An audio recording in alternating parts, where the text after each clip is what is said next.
Só que o que me chama a atenção aqui não é o fato dele estar preso, mas o que me chama a atenção aqui é o fato dele não parar o propósito por causa da dor. Aí eu lembro quando Atos capítulo 28, a Bíblia vai dizer que ele chega na ilha de Malta. Só que a Bíblia vai dizer que ele chegando na ilha de Malta, vindo de uma tempestade, a primeira coisa que Paulo vai fazer não é descansar, mas a primeira coisa que Paulo vai fazer é pegar lenha para manter o fogo aceso. Porque se tem uma coisa que Paulo entende, é que não dá para parar o propósito por causa da dor, não dá para deixar a chama se apagar por causa da dor. Aí eu lembro quando o Levítico vai dizer que os sacerdotes entravam dentro do templo, o propósito é manter o fogo aceso. Só que a primeira coisa que eles faziam quando eles entravam dentro do templo não era trazer lenha, não era aumentar o fogo, mas era remover as cinzas antigas. Porque não tem como ser uma igreja avivada quem ainda tem cinzas no altar. Não tem como você ser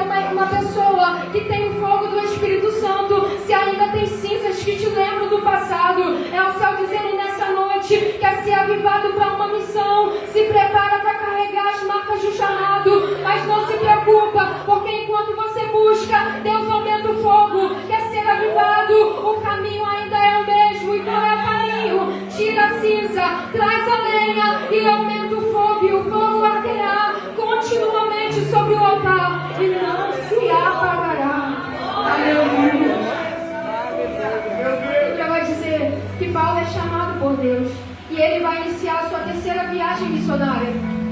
E a Bíblia vai dizer que ele vai para Cesareia. O propósito é descansar. A Bíblia diz que ele chega na casa de Filipe, o evangelista, em Cesareia. E a Bíblia vai dizer que enquanto ele está descansando em Cesareia, Deus envia o Espírito Santo, vai na Judeia e chama o profeta Ágapo para sair da Judeia e ir até Cesareia levar uma mensagem para Paulo. Ágapo é um profeta que é usado por Deus para dizer aquilo que estava por vir. Ágapo é alguém que traz uma mensagem de peso, tanto que quem via ele sentia medo, porque ele era como o profeta Elias, que profetizava e se cumpria. Então a Bíblia está dizendo que ele vai para Cesareia. Quando ele chega em Cesareia, ele puxa a porta. Quando ele puxa a porta, ele pega o cinto de Paulo atrás da porta. A Bíblia vai dizer que ele mesmo se amarra os pés e as mãos. A Bíblia vai dizer que quem está olhando ali não está entendendo o que está acontecendo. Só que ele vai liberar a profecia dizendo: assim diz o Espírito Santo do Senhor que me trouxe aqui. Assim como eu estou amarrado, o dono desse cinto será amarrado, será preso e será entregue nas mãos do gentil. Ele está dizendo que se Paulo for para Jerusalém, Paulo vai ser preso. Se Paulo for para Jerusalém, Paulo pode não voltar mais. Só que a Bíblia vai dizer que Paulo, constrangido pelo Espírito Santo, ele decide ir para Jerusalém, porque Deus não envia o profeta para impedir ele de ir, mas Deus envia o profeta para alertar ele da prisão que estava por vir. E o que me chama a atenção aqui é que Paulo não para o propósito por causa da guerra que viria. Mesmo no meio do propósito, ele decide ir para Jerusalém. Aí eu lembro de Jeremias, porque a Bíblia vai dizer que Jeremias é alguém que foi chamado por Deus. Só que quem olha para Jeremias sendo usado por Deus diz: eu queria pregar como ele, eu queria profetizar o que ele profetiza, queria ser usado como ele é usado. Só que a Bíblia vai dizer que a história de Jeremias se inicia em 1 Reis capítulo 1, quando Abiatar se ajunta com Adonias para usurpar o trono de Davi. A Bíblia vai dizer que Davi, descobrindo, ele manda Salomão matar todos os traidores. A Bíblia vai dizer que Salomão mata todos os traidores. Só que quando chega a vez de matar o sacerdote Abiatar, ele manda ele para Anatote, porque Anatote é a cidade dos sacerdotes. Anatote era uma cidade onde ficavam os sacerdotes que não faziam mais parte do templo, e também os sacerdotes que eram excluídos por causa de uma traição. Então Jeremias capítulo 1 se inicia dizendo: Jeremias, filho de Uquias, um dos sacerdotes que estava em Anatote. Então Jeremias, ele nasce no meio de um cenário de traição. Jeremias, ele nasce no meio de um cenário de rejeição. Ele nasce num cenário de exclusão. Eu imagino Jeremias indo para Jerusalém. Alguém está olhando para ele e está dizendo: lá vem da linhagem dos traidores, rejeitado, humilhado. O pai deu errado, ele vai dar errado também. Tanto que Jeremias vai escrever lamentações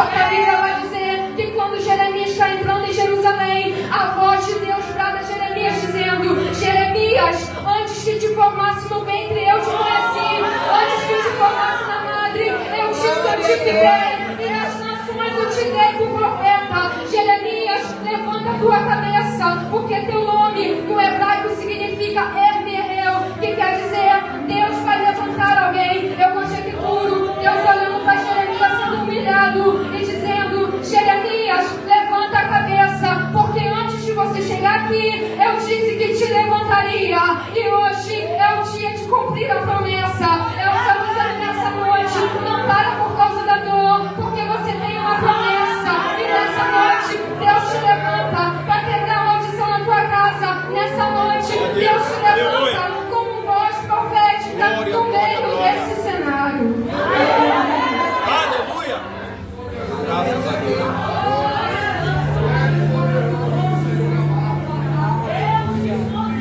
A Bíblia vai dizer que Paulo decidiu ir para Jerusalém. Quando Paulo chega em Jerusalém, Paulo vai ser preso. E ele vai ser acusado falsamente de profanar o templo do Senhor. E a Bíblia vai dizer que ele, sendo preso, ele passa 2 anos preso em Cesareia.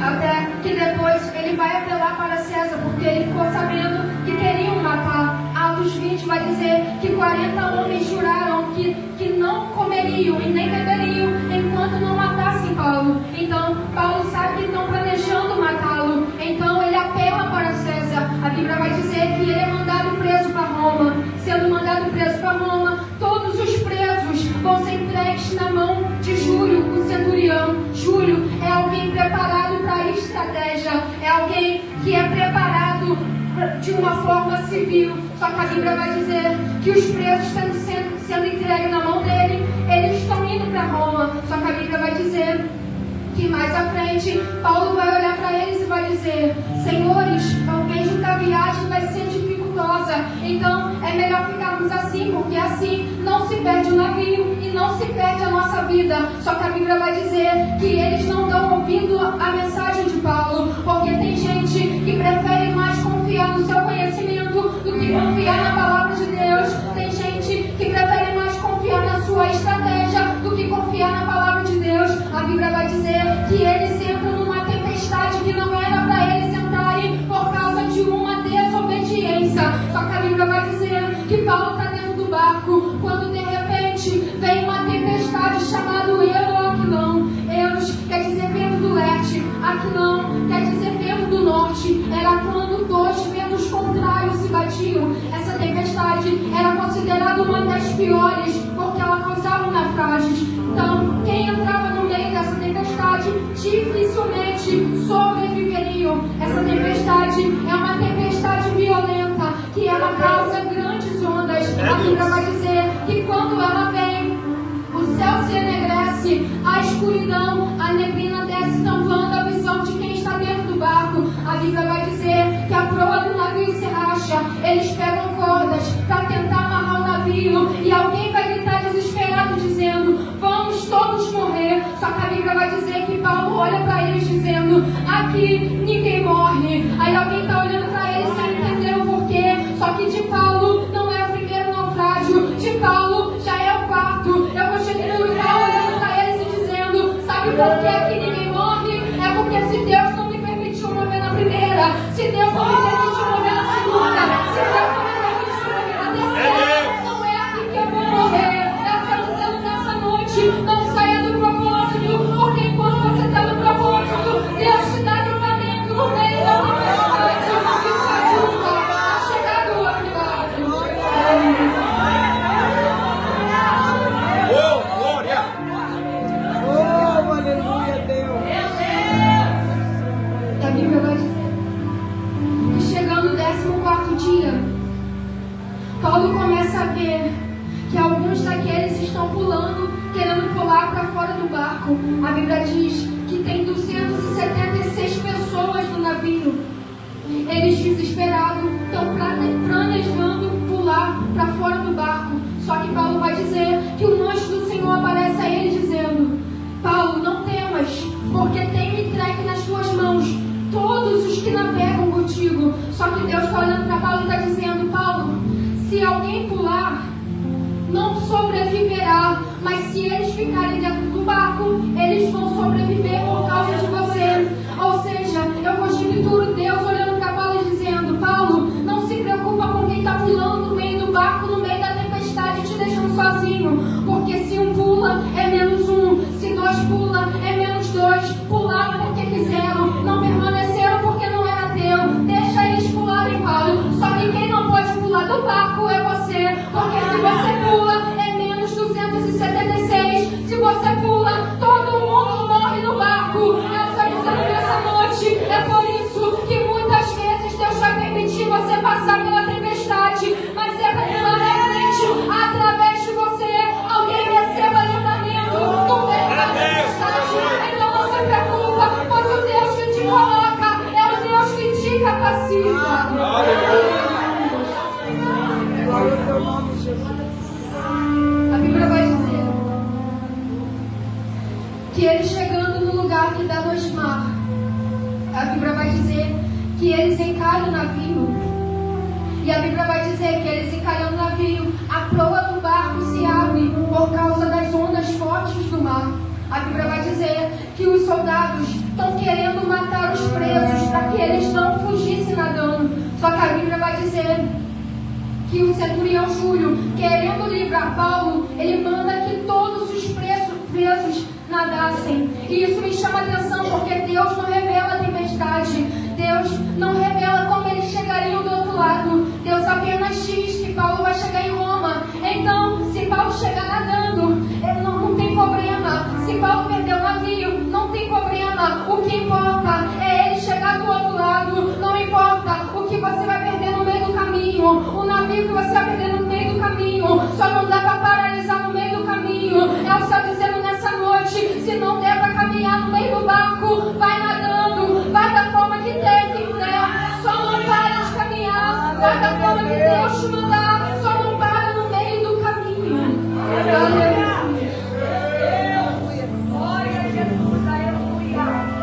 A Bíblia vai dizer que depois de um tempo Paulo chega em Roma. Paulo passa 2 anos preso em Roma.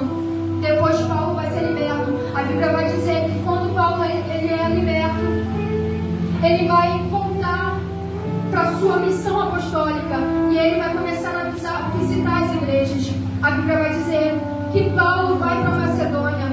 Só que a Bíblia vai dizer que Tito, o pregador, vai procurar Paulo na Macedônia, vai encontrar com ele para trazer uma mensagem. Só que a Bíblia vai dizer que quando Tito chega, Tito vai olhar para Paulo e vai dizer: Paulo, a igreja de Corinto rachou. Aí Paulo pergunta: mas rachou por quê? É porque quem dizia que era contigo te traiu. Quem dizia que gostava de você está falando mal de você. Quem dizia que era discípulo te traiu, te rejeitou, te abandonou. Paulo, a igreja de Corinto rachou porque estão falando mal de você. Os mesmos que você alcançou para Jesus estão falando mal de você. Só que aí Paulo não para por causa de quem está falando mal dele. Mas Paulo vai dizer para Tito: Tito, quando você chegar lá, leia para eles essa carta. E está escrito o quê? 2 Coríntios, capítulo 11, do 24 ao 25. Está escrito: eu sofri dos judeus 5 quarentenas de açoite, carrego em meu corpo 195 feridas. Fui ferido, sofri fome, sede e frio, sofri perigos de salteadores, fui preso, sofri 4 naufrágios, fui traído por irmãos de igreja. E você acha que eu vou parar a minha aleluias? E você acha que eu vou parar o propósito por causa de quem está falando mal? Aí eu imagino Paulo olhando para ele dizendo: Tito, quando você chegar lá, leia para ele Gálatas, que está escrito o quê? Estou crucificado com Cristo. Já não vivo mais eu, mas Cristo vive em mim. Como carregador de cruz, não para por causa de quem fala mal. Carregador de cruz, não para por causa de quem fica no caminho. Carregador de cruz, mesmo assim, continua, caminha e não para. É o céu dizendo nessa noite: muitas vezes, no meio do chamado, você vai ser ferido, mas não se preocupa, porque enquanto você faz o que Deus te chamou, o propósito te cura, o propósito te fortalece, o propósito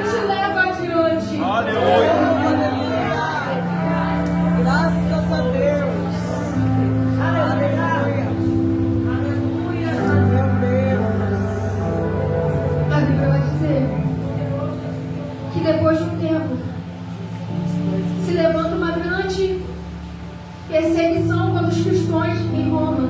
E a Bíblia vai dizer que Paulo vai ser preso de novo. Essa é a última prisão de Paulo, e essa também é a pior prisão de Paulo, porque dentro da prisão ele vai levar pancadas, chutes, murros. Dentro da prisão ele vai apanhar com a Zorrague. A Zorrague é uma ferramenta romana. Ela tinha 8 linhas de couro, e ela, em cada linha de couro, na ponta, ela tinha ossos de carneiro, de forma que quando eles batiam, esses ossos de carneiro perfuravam os ossos dele. Então, ele está ferido dentro da prisão. Só que mesmo assim ele não para o propósito. Até que ele vai escrever para Timóteo dizendo: Timóteo, vem ter comigo depressa, porque Demas me desamparou. Só que no meio disso, Lucas está do lado dele. Lucas é médico, e isso me chama atenção, porque Lucas, ele poderia estar fazendo outra coisa. Lucas, ele poderia estar aparecendo, só que a Bíblia está dizendo que ele deixa tudo para cuidar de Paulo no meio da prisão, porque Lucas entende que o maior ministério não é carregar a unção e aparecer no público. O maior ministério não é falar bem. O maior ministério é cuidar de quem está ferido. O maior ministério é levantar a mão para quem está caído. Aí Lucas nos ensina que quem está caído, Deus usa alguém para levantar quem está caído. Aleluia. Aí eu lembro de quando Elias está no meio da sua guerra. A Bíblia vai dizer que ele está pedindo a morte debaixo do pé de zimbro. Só que a Bíblia vai dizer que o corvo vem trazendo alimento, e a mensagem de Deus é uma só: Elias, levanta, porque longa será a tua caminhada. É o céu dizendo nessa noite: não se preocupa, porque nessa noite Deus te dá pão e água para você permanecer de pé, porque longa é a tua caminhada. Aleluia. Meu Deus. Vambora. A Bíblia vai dizer que Paulo fica ali. E a Bíblia vai dizer que ele não para o propósito por causa das marcas do chamado. Ele não para o propósito.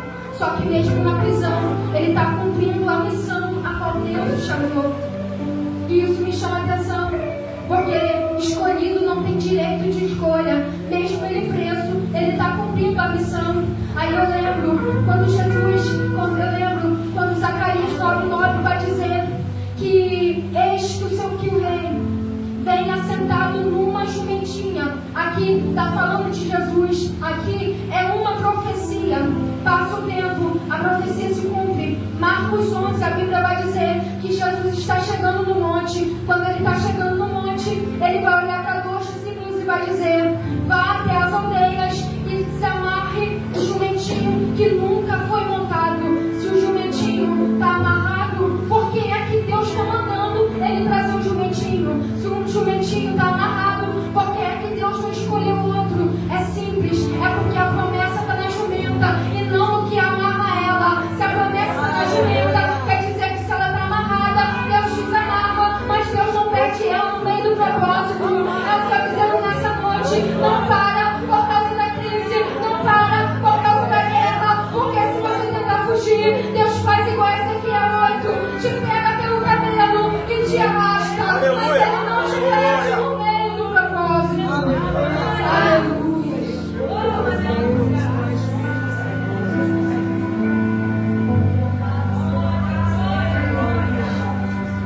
Estou falando aqui sobre as marcas do chamado.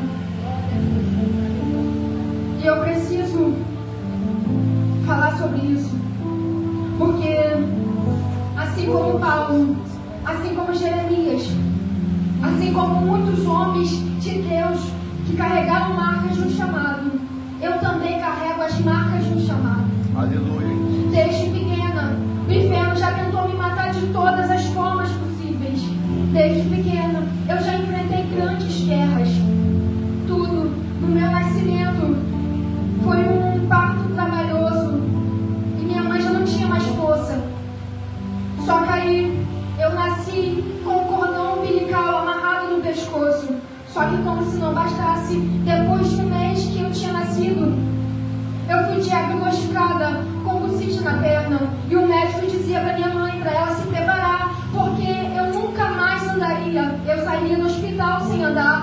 que como a última palavra vem de Deus, Aleluia. Deus tirou as expectativas dos velhos. Só que como se não bastasse, passa um ano.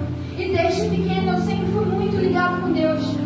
Desde 7 anos eu gostava de ler a Bíblia. Eu não entendia, mas eu gostava de ler. Desde pequeno eu cantava na igreja junto com meu irmão.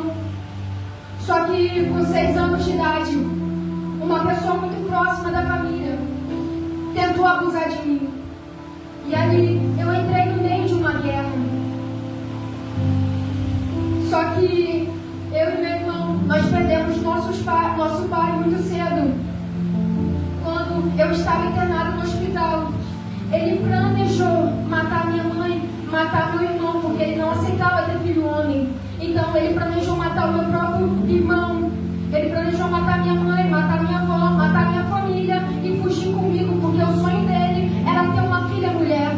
Só que aí, quando ele contou para a vizinhança que ele estava indo matar minha mãe, a vizinhança avisou o meu tio. E o meu tio foi atrás dele. Quando meu tio percebeu que realmente ele faria aquilo, meu tio pegou a arma e atirou nele. E ali o nosso pai morreu. E com 7 anos, a minha mãe já tinha conhecido uma pessoa. E pra gente, essa pessoa sempre foi o nosso pai. Porque desde pequena, ele me cuidou da gente. Esse nosso pai, que na verdade era padrasto, era uma pessoa a qual a gente gostava muito. Tanto que quando a minha mãe mandava ele embora, eu o defendia. E eu dizia que eu ia junto com ele. Era uma pessoa a quem eu amava muito. Era uma pessoa a qual eu, sim, realmente tinha como pai. Só que aí quando eu completei 7 anos, depois de ter passado por uma tentativa de abuso, a qual esse mesmo pai tentou me defender, ele tentou bater nessa pessoa. Só que aí quando eu completei 7 anos de idade, esse pai a quem eu tanto confiava, a quem eu tanto amava, tentou abusar de mim também. Não foi uma, nem 2, nem 3 vezes. Foram várias vezes. Quando a minha mãe ia para a escola à noite, ele fingia que estava brincando comigo, só que ao mesmo tempo ele me prendia na cama. E ali eu pedia para ele me soltar e ele não me soltava. Então eu começava a gritar pelo meu irmão e meu irmão aparecia e ele me soltava. E ali eu não tinha coragem de contar para minha mãe, porque eu sempre fui uma pessoa que preferia ser magoada do que magoar alguém. Então eu não tinha coragem de contar para ela. Só que um dia Deus deu um sonho a ela e Deus mostrou o que estava acontecendo dentro de casa. Ela me chamou e perguntou se isso realmente estava acontecendo. Só que eu não tive coragem de dizer. E eu disse que não estava acontecendo. Só que depois de um tempo eu chamei ela e disse que realmente tudo que Deus mostrou a ela em sonho era que estava acontecendo. Eu lembro que naquele dia ela perguntou quem era e eu disse que era o meu pai. Só que naquele momento a nossa casa entrou em luto. Naquele momento a nossa casa entrou em uma guerra travada. Eu entrei numa depressão profunda. Minha mãe também entrou numa depressão profunda. Então sempre que eu ia no quarto da minha mãe, ela estava chorando. Quando ela ia no meu quarto, eu também estava chorando. Eu passei 7 anos por uma depressão profunda, onde todos os dias o inferno planejava tirar a minha vida. Eu lembro que quando chegava na rua, o inferno colocava na minha mente de eu me jogar na frente dos carros. Quando eu chegava dentro de casa, o inferno gritava no meu ouvido. Sempre que eu entrava no banheiro chorando sozinha, o inferno gritava no meu ouvido: pra que viver dessa forma? Pra que continuar desse jeito? Se Deus realmente fosse contigo, Ele não permitiria que isso acontecesse contigo. Ali o inferno planejava tirar a minha vida. Só que ali, naquele cenário, foi onde eu tive as maiores experiências com Deus. Aleluia. E eu lembro que sempre que eu estava no banheiro, o inferno colocava na minha mente de eu tirar a minha vida. Quando eu chegava na cozinha, pegava a faca, ele colocava na minha mente de acertar direto no coração, porque assim eu não sofreria. Só que hoje eu entendo que era plano dele, porque se eu acertasse direto no coração, eu não sobreviveria. Então eu ia para a cozinha, pegava a faca, e sempre que eu estava disposta, decidida a me matar, a voz do Espírito Santo gritava no meu ouvido dizendo: não, esse não é o teu fim, não, a tua história não acabou aqui, eu ainda tenho um propósito para você. Eu lembro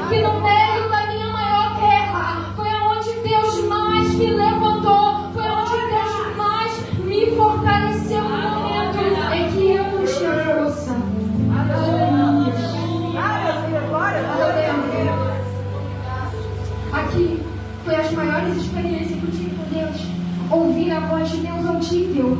Era como se uma pessoa ficasse em pé do meu lado. Não era um pensamento. Eu realmente ouvi uma voz. Era a voz de Deus. Aleluia. A voz de Deus falava comigo. Glória, E glória. a segunda maior experiência que eu tive com Deus, no meio da depressão, era quando eu entrava por dentro do meu quarto e eu chorava. A minha alma gritava tanto. E só quem já passou pela depressão sabe o quanto a alma grita, pedindo socorro. O que é sentir o luto interno. E ali dentro do quarto, a minha alma gritando.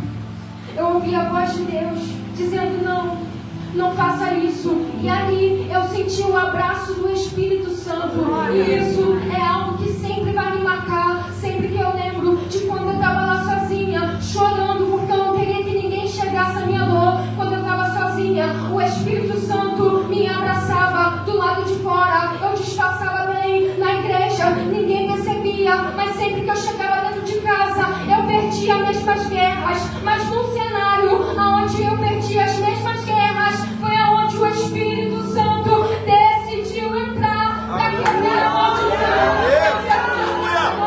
Não se preocupa com a guerra que você está enfrentando, porque nesse cenário Ele vai se revelar a você e mostrar que Ele é o Deus que cura, Ele é o Deus que liberta, Ele é o Deus que restaura.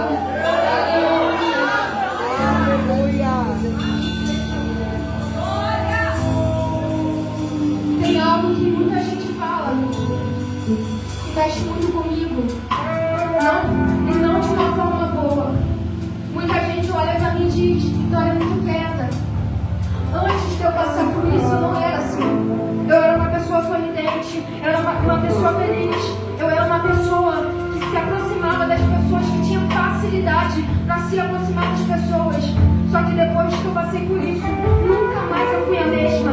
Por causa das marcas, eu nunca mais consegui ser a mesma. E só quem já passou por isso sabe como é difícil confiar em alguém de novo. Só quem já passou por isso sabe como é se levantar de novo.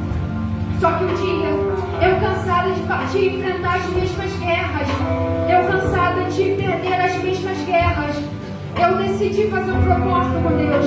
Esse foi o primeiro propósito que eu fiz com Deus. Eu não sabia como fazer, eu não sabia como iniciar, nem como terminar, mas Deus colocou no meu coração o que eu deveria fazer. E eu lembro que foram 14 dias de jejum. E nesses 14 dias de jejum, eu pedia para que Deus me curasse. Aleluia. Aleluia.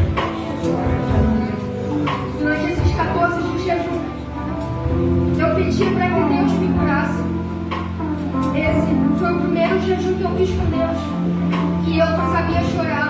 E tem uma coisa que eu digo, que as piores dores que nós vamos enfrentar no meio do caminho não é a dor da guerra, não é a dor do processo, e sim a dor do tempo da cura. Porque a cura, ela dói. Porque para Deus curar, Ele precisa tocar onde está ferido. E quando Deus toca onde está ferido, a gente sente doer 2 vezes mais. E ali no meio do cenário, eu descobri que a pior dor que eu enfrentaria não era da depressão, mas sim da cura que eu estava passando. Só que mesmo assim, quanto mais a minha alma gritava dentro do quarto, era mais que Deus tirava. Quanto mais a minha alma gritava dentro do quarto, era mais que Deus me curava dentro do quarto. E eu iniciei esse propósito. Eu não tinha forças, eu não tinha uma palavra para dizer para Deus. Eu só chorava no meio desse propósito. E eu lembro que no meio desse propósito, no 13º dia de propósito, foi lançado um hino. E esse hino marcou a minha história, que é aquele hino: cortarão árvore cheia de vida, cortar, e os frutos que ela produzia se acabaram. E chega alguém diz: acabou a história aqui. Mas ainda bem que a resposta vem do céu, e a última palavra quem determina ainda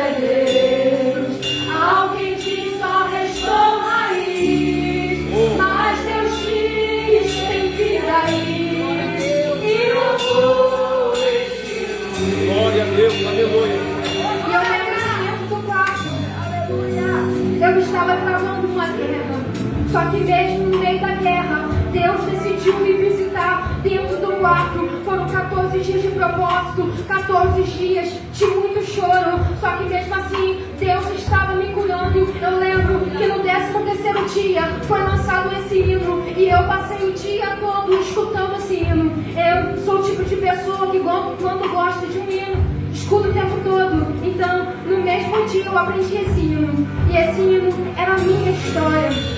E eu lembro que no dia seguinte eu fui pro Jardim Esperança e eu ia para uma vigília e eu estava um mês afastada. Quando eu fiz esse propósito de 14 dias, eu estava afastada. Eu sou de berço evangélico e esse foi o único mês que eu estive afastada.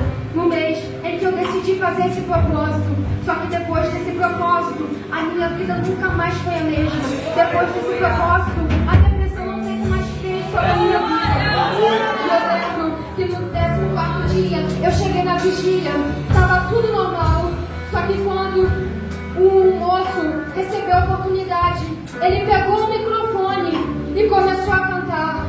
Mas ainda bem que a resposta não vem da terra e a última palavra quem determina ainda é Deus.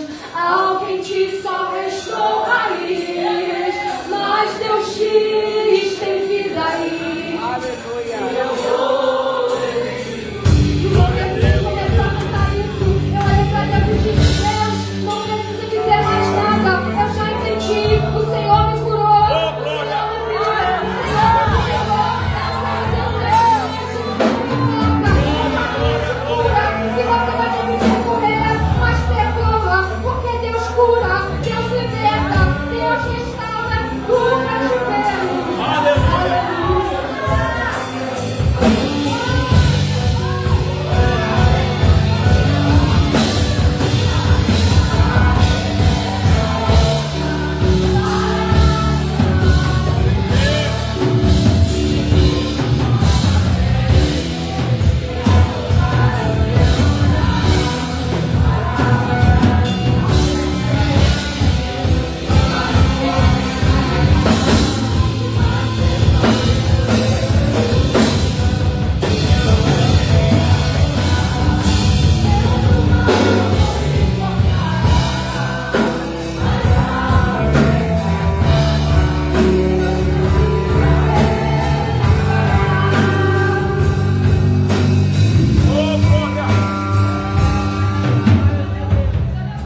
E ali eu achei que tinha terminado. Só que ainda não era suficiente. Até que eu aceitei aqui, fui batizado nas águas, comecei a pregar. E ainda também não era suficiente. Ainda faltava algo, só que eu não entendia. E eu lembro que uma vez a missionária Pamela pregou aqui sobre liberar perdão. E na minha mente eu tinha liberado perdão para o meu pai. Só que a verdade é que eu tinha liberado perdão da boca para fora. E eu lembro que no dia que a missionária Pamela pregou aqui sobre liberar perdão, ela começou a clamar no final da pregação, pediu à igreja para se pôr de pé. Quando a igreja se pôs de pé, eu estava de pé também. E eu lembro que eu, de olhos fechados, eu vi um varão de pé na minha frente e ele botava a mão dentro do meu peito e dizia perdão para o seu pai. Naquele momento eu entendi que Deus é o Deus que ajuda aqueles que não conseguem. Eu não conseguia liberar o perdão, mas Deus me ensinou a liberar o perdão. Então não se preocupa, porque enquanto você caminha, Deus te ajuda a liberar o perdão que você precisa liberar. Mas se liberte dessa corrente, se liberte dessa prisão, e Deus te ajudará a perdoar alguém, a perdoar quem te feriu.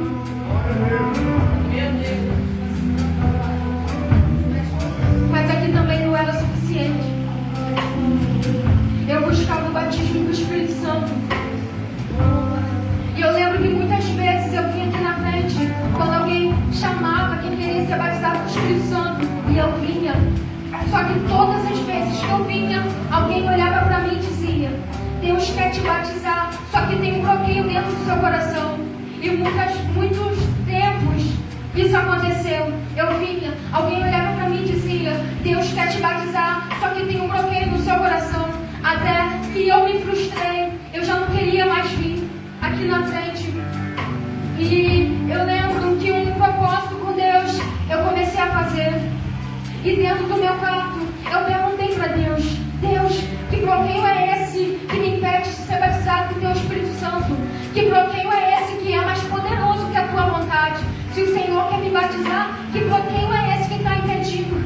Só que eu não entendia que a única pessoa que poderia impedir era eu mesma. Até que um dia, dentro do meu quarto, eu estava orando. Aí Deus foi e falou comigo: sabe qual é o bloqueio? Como é que você quer ser batizado com o Espírito Santo se você não consegue confiar nas pessoas? Como é que você quer ser batizado com o Espírito Santo se você sente medo, se você sente pavor? Ali Deus me ensinou que eu precisava confiar de novo. E esse é o nosso problema, é que quando a gente é ferido, a gente acha que não tem que confiar em mais ninguém. Mas ali foi algo que o meu coração criou como defesa.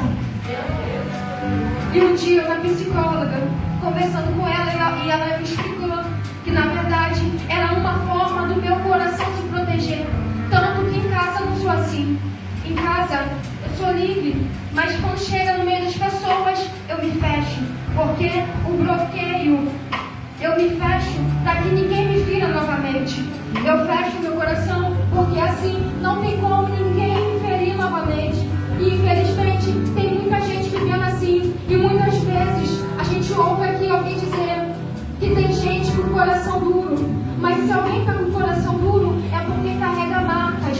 Então toma cuidado quando dizer que alguém está com o coração duro, porque você não sabe a marca que essa pessoa carrega para estar com o coração duro. Você não sabe as feridas que essa pessoa carrega para estar com o coração duro. Eu estava daquela forma. Mas um dia, no meu serviço, eu resolvi fazer um propósito com Deus. E esse propósito era para Deus me libertar desse bloqueio e eu conseguir confiar novamente nas pessoas. E eu lembro que eu fiz 14 dias também de propósito.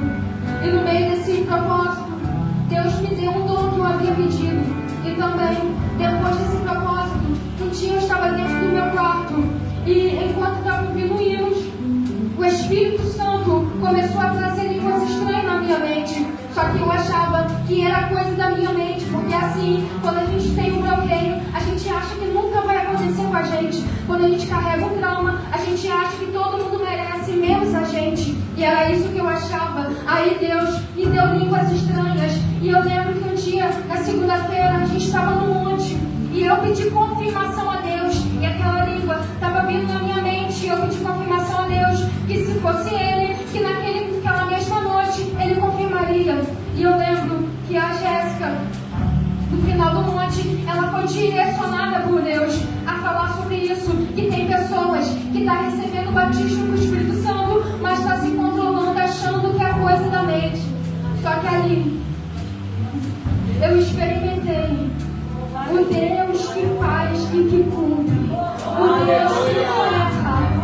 Ele não falha e nem mente. Se Ele prometeu, Ele vai cumprir na tua vida. Se Ele te chamou, Ele vai te capacitar para o propósito. Então não fuja do propósito, mas permaneça.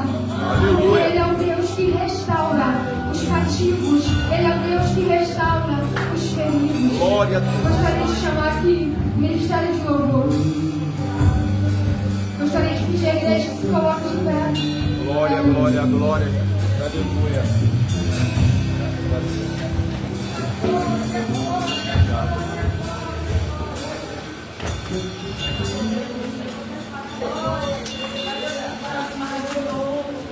Não sei a forma que você chegou aqui. Não sei quais são as cadeias que você está enfrentando. Só que Deus não perde o controle. Se Deus tivesse perdido o controle, nem aqui você estaria. Então, se você chegou aqui, não foi por acaso. Se você chegou aqui, é porque Deus está no controle da tua história. E hoje pode ser o último dia que você vai enfrentar essa guerra. Hoje pode ser o último dia que essa guerra vai se levantar na sua vida. Só que você precisa se levantar e tomar uma posição diante do Senhor. Quero convidar que você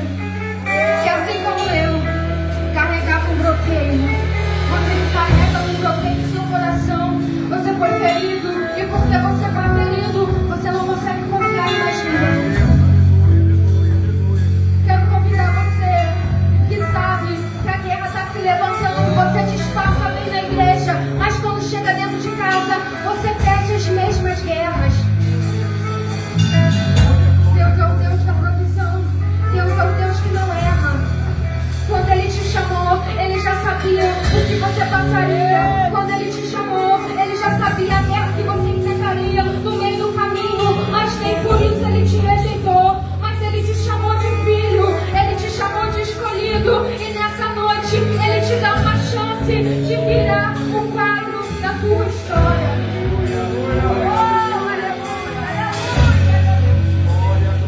Você que carrega guerras dentro de você, quero te convidar aqui na frente. Você que sabe que a depressão está se levantando, a crise de ansiedade está se levantando. Essa guerra não é tua, essa guerra é do Senhor. Sozinho você não consegue, mas com Deus é garantia de sucesso. Mesmo que você passe anos passando pelo tempo de cura, mas a cura do Senhor, ela não é pela metade. A cura do Senhor, ela é por completo. Pra todo mundo está tudo bem, mas eu conheço